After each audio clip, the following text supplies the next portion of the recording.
Da bambina ho passato, anni di dolore, di sofferenza a causa di, situazioni, familiari, ehm, situazioni che una bambina non riesce a comprendere. Ehm, Situazioni che comunque ti portano a mi portavano a isolarmi.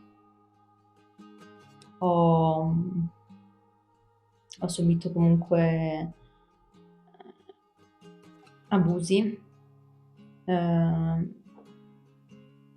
sociali, anche a livello scolastico, comunque emarginazione, bullismo, tutte cose che da piccola, cioè da bambina io mi chiedevo: "Perché a me?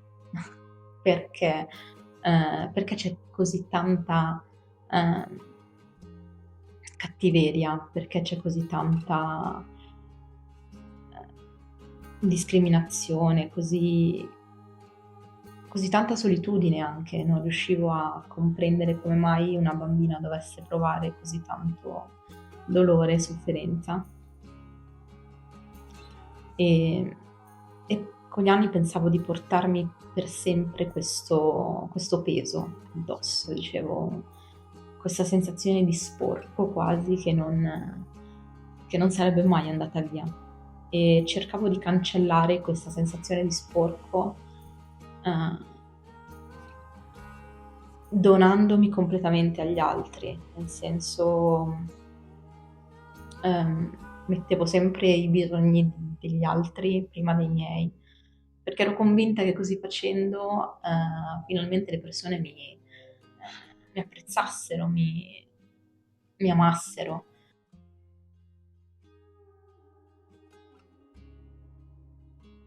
Questo mi ha portato a isolarmi perché in quel momento avevo bisogno di capire cosa potessi fare in quel momento per uscire da quella situazione e cosa potessi fare per non diventare la brutta copia di quello che vivevo. Perché a un certo punto mi sono chiesta: se vivo in questa situazione io diventerò così, è inevitabile. Rispecchierò in qualche modo le situazioni che vivo. E a un certo punto ho capito che non dovevo più focalizzarmi su quello che era all'esterno, ma quello che era dentro. Quindi ho iniziato a guardarmi dentro e a chiedermi cosa realmente volessi, cosa avessi bisogno di comprendere per andare oltre quelle situazioni che mi portavano comunque una sensazione di solitudine. Io non sono diventata le situazioni che ho vissuto. Quindi vuol dire che quelle situazioni in qualche modo mi servivano per comprendere la persona che volessi essere. Ad oggi sono una persona totalmente rinata, perché sono passata attraverso quel dolore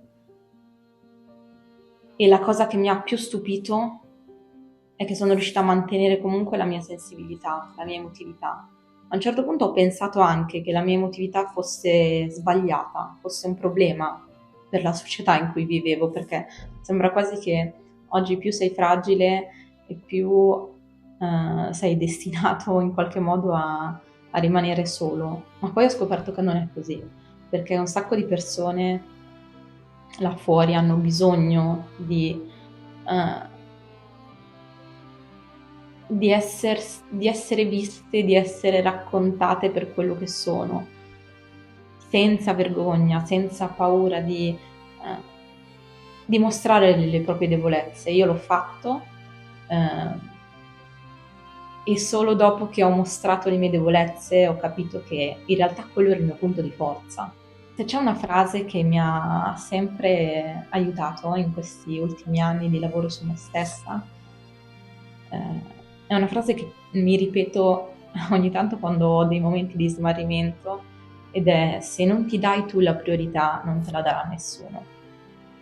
Questa frase mi ha sempre accompagnato in questi anni perché l'ho sempre sentita mia, proprio perché io non sapevo cosa volesse dire mettere dei confini con gli altri. Sono sempre stata bravissima a dedicarmi agli altri, alla mia famiglia, al lavoro, eh, però mentre che dedicavo a tutte queste persone, perdevo me, un pezzo, un pezzo alla volta.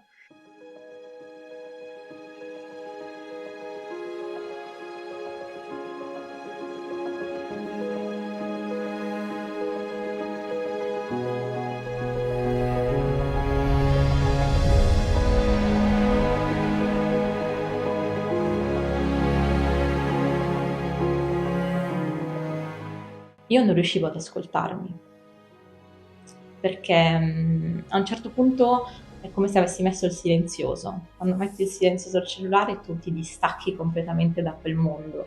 Ed è come se io avessi messo il silenzioso alla mia vita, quindi non riuscissi a sentire più niente. È come se riuscissi a sentire solamente il dolore. E, e adesso invece riesco a sentire l'amore verso me stessa, eh, riesco a prendermi i miei spazi, cosa che per me era impensabile perché ho sempre avuto questa sorta di senso di colpa. E se c'è una cosa che voglio dire è che non c'è niente di più bello di prendersi il proprio tempo, i propri spazi. L'amor proprio, quella cosa che io pensavo di non avere, quel senso di libertà che mi ha dato poi il riuscire comunque a sentirmi libera di prendermi quello di cui avevo bisogno. Questa è stata la cosa più importante che io potessi fare. La, la mia rinascita la devo soprattutto a me, l'essermi comunque data la possibilità di rinascere, di riemergere.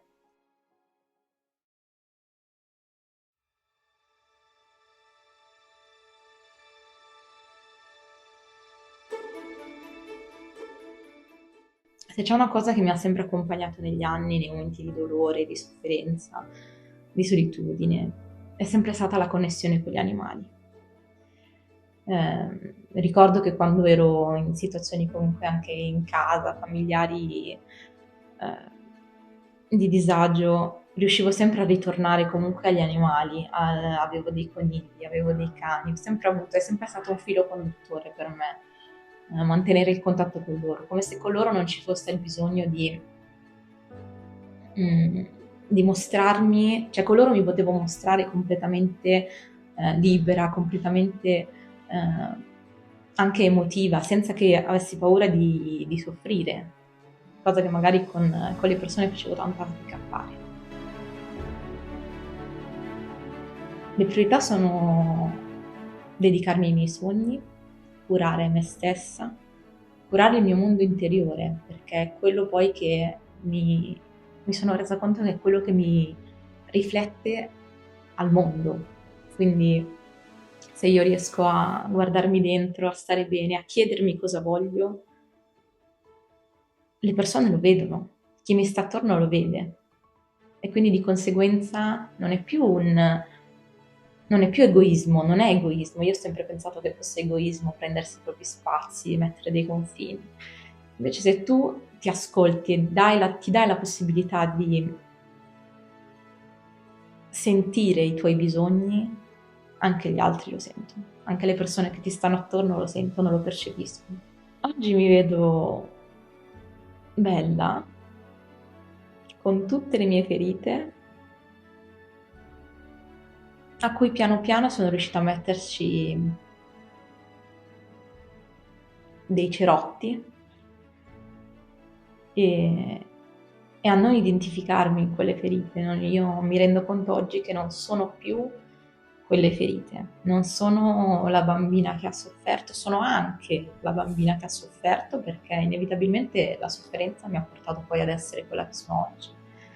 E se c'è una cosa che non pensavo assolutamente di fare nella mia vita è riuscire ad essere grata di quello che ho passato, perché quello che ho passato mi ha portato a ciò che sono oggi. Ciao, mi chiamo Francesco e innanzitutto grazie di cuore per aver guardato questo video. Se ti piace il progetto Sonder oltre l'apparenza, puoi sostenerlo attraverso delle donazioni. Trovi tutto nei link in descrizione. Inoltre, per sostenere il canale, puoi mettere mi piace, puoi commentare e soprattutto condividerlo con chi vuoi. Grazie, a presto.